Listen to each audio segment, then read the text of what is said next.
In this video, you're going to be able to consume it in two different ways. One way is for you to close your eyes and to listen to all of the things I'm going to describe. And this can be a imaginary journey of different scenes and experiences based on how I think these different sounds bring to light certain scenes and landscapes. The second way to consume this video is to make very intense eye contact with me the entire time, because I know I make a lot of switch videos where I go, let's see if I have it, let's see, do I have one? I do have one. I go, this is on and this is off, and when I flick it, you need to maintain eye contact. Ready, go. The thing is, though, is I'm going to leave that on, but you don't have to listen. You have two ways. You can either close your eyes and imagine, or make intense eye contact. Let me remind you that you can blink. Too many people think that when I do that, they're not allowed to blink, but it's about control, not torturing your tear ducts. Anyway, for our first sound, I will turn on my little flashlight, which you would know if your eyes are closed, and if they are, very good job. Alright, I'll describe things in a second. But I'm only turning that on so that the thumbnail isn't too clickbaity. And also, it makes these glow really cool. So, what I have in my hand, if your eyes are closed, are two little aquatic balls. They don't know what they look like, their eyes are closed. And I want you to imagine that we're underneath the sea, floating through the coral reefs with all the fishies.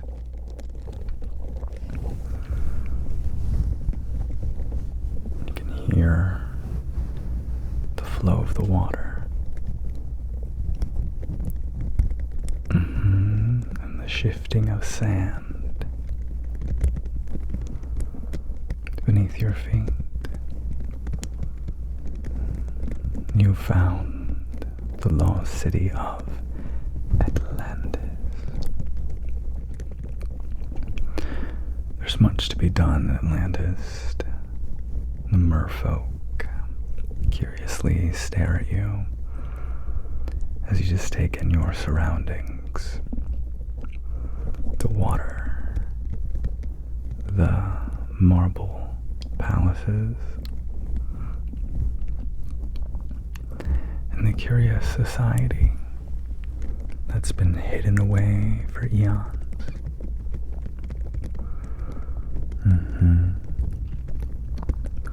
What's the first thing that you want to do in this aquatic space? For some people, being able to breathe underwater, which you can, it's my lore,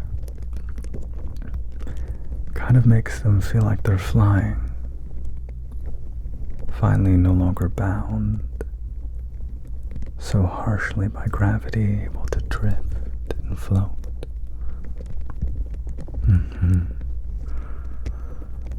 As you swim through the intricate and packed cities, you see tradesmen and tradesmerwomen selling their wares at the market.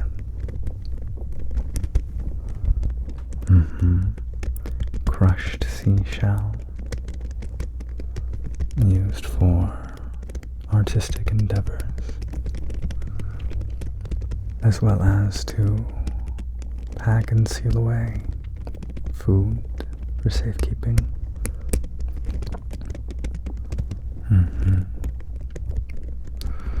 You continue to float on by, browsing all the wares, and you see another salesperson selling little starfish earrings.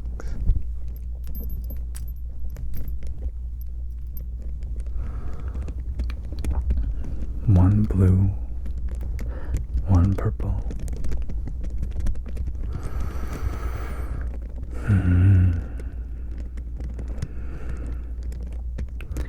You get some curious looks as you drift by. Not too often they see land dwellers down in the depths, but you aren't such a rare sight to take anyone aback.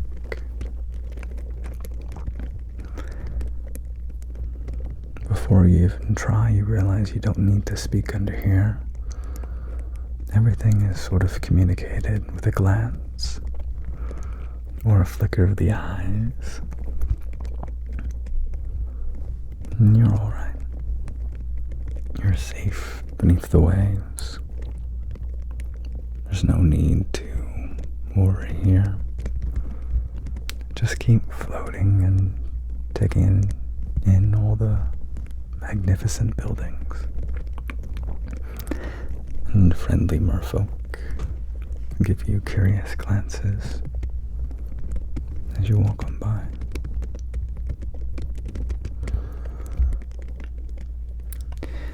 Now that we've explored the ocean, we should find a new place to explore. You suddenly find yourself outside of a circus, and you see a juggler examining their juggling balls.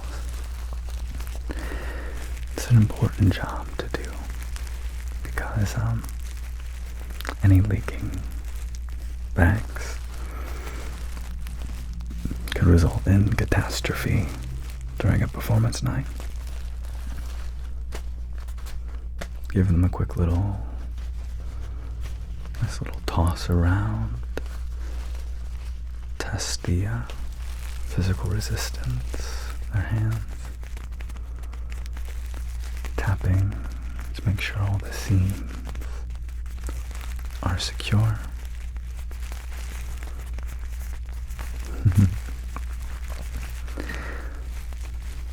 The clown is appreciating your very interesting shirt. Even for them, they're a little taken aback by how unique the patterns are, but they don't mean any harm.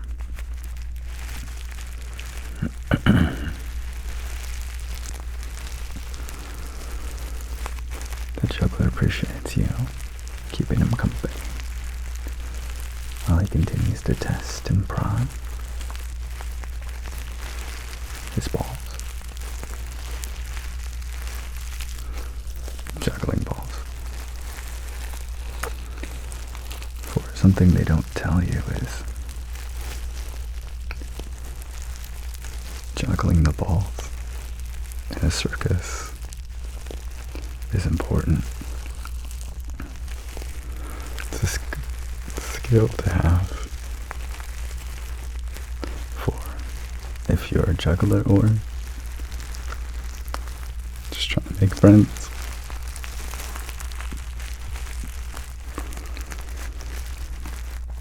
He hands you his balls so that you can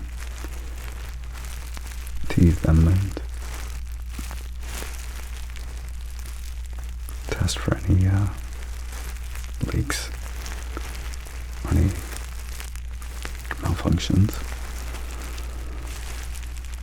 It's okay if you find some. Everyone's got things to work on and improvements to be made.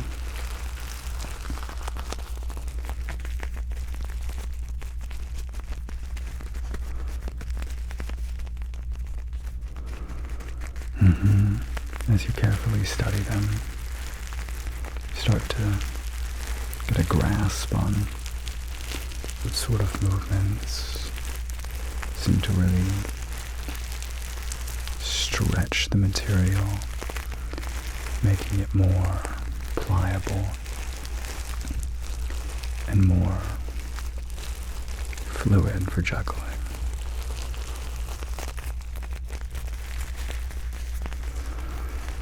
As you give the balls back to the juggler, he thanks you for your assistance and for your hard work in helping him ensure a good performance. The next place you find yourself in is inside of a brain surgery, inside of the ER, the OR operating room, and someone's having just a casual brain surgery, just a chill, very chill, demure brain surgery. But the surgeon needs your help making sure that all the parts that need connected, all the neurons and synapses get wired properly so this person feels bright and energetic upon waking up from surgery. So you put on some gloves and you prepare. Surgeon hands you a special tool so you can pinch the different synapses and connect them all together.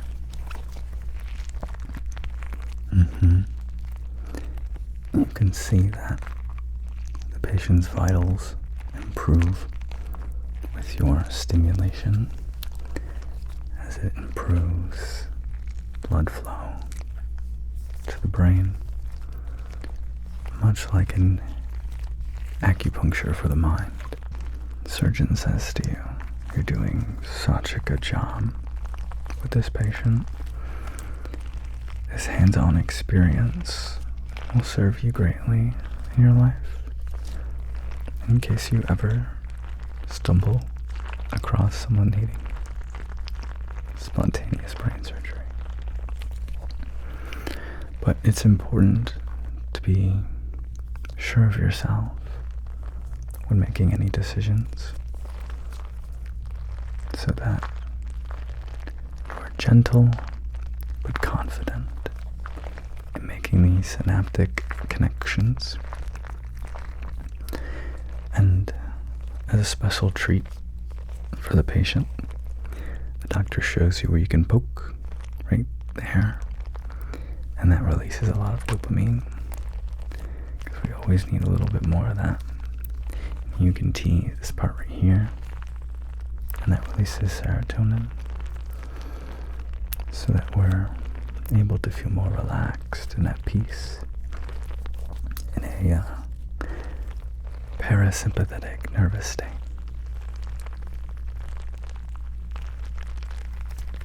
Which is the nervous system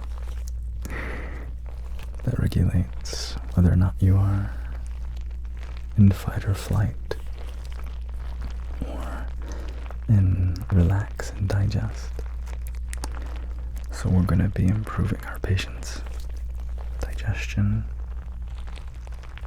by poking the serotonin spot.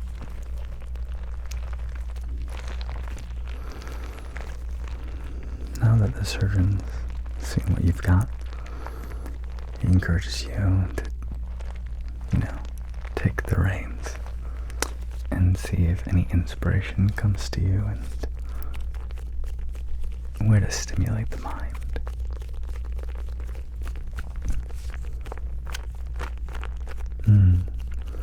You're doing so well. Keep going. Keep pursuing new places to explore, to enlighten yourself. Everything in life is about exploration,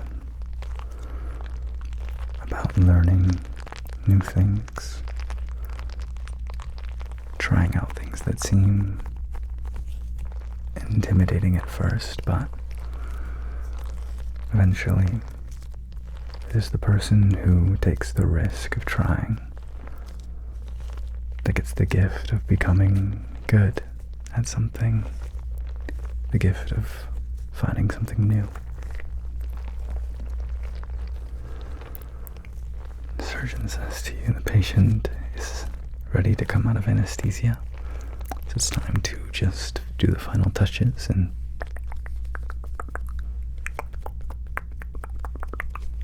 seal them back up.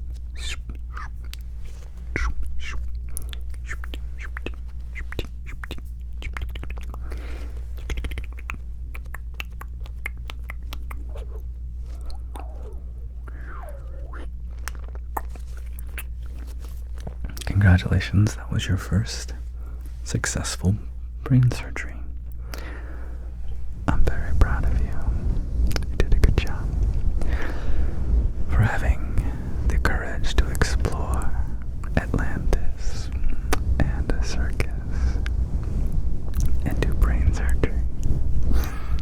You get the luxury of some headpats and some encouragement. You did so well, venturing to places that you've never been and trying new things. It's important that we greet the world with open arms and not let the ruthlessness of the world close them. You did so well, being so brave. And I'm proud of you. In life, it's so easy to settle in to what's comfortable and to avoid trying new things. But to find things that we truly will enjoy, that will help others and improve our lives and ourselves. We have to take that risk of trying new things. We won't be the best at them when we start, but that journey to getting where we want to be always begins with a single step. And if we're lucky, there's no end to that journey. It's a continuous one filled with joy and exploration. It's hard in life sometimes to juggle all of the things we try to do, all of the goals and aspirations, and the fear that holds us back. But you have to throw them back up in the air to learn to catch them a little bit better the next time. You have to keep on going. And for every step, for every ball you throw up and try to catch, I'm so proud of you. You truly did an exceptional job. Victory is not about reaching a destination. It is about continuing to try. And so every day, you try even a little bit. You've won, and I'm proud of you. Good job. Truly good job. Reward yourself with some deep breaths, okay? Deep breath in.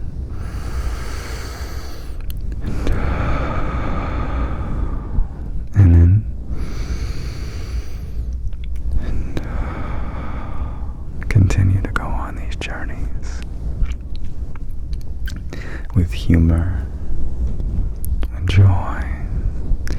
Allow yourself to feel afraid, but don't let it stop you from taking the next step, the next swim, throwing the next ball, or performing your next surgery. Please get a medical license if you're actually going to do surgery. But you did it, and I hope that I was able some serotonin and dopamine. I hope you're in the rest and relaxed stages of your mind. Your parasympathetic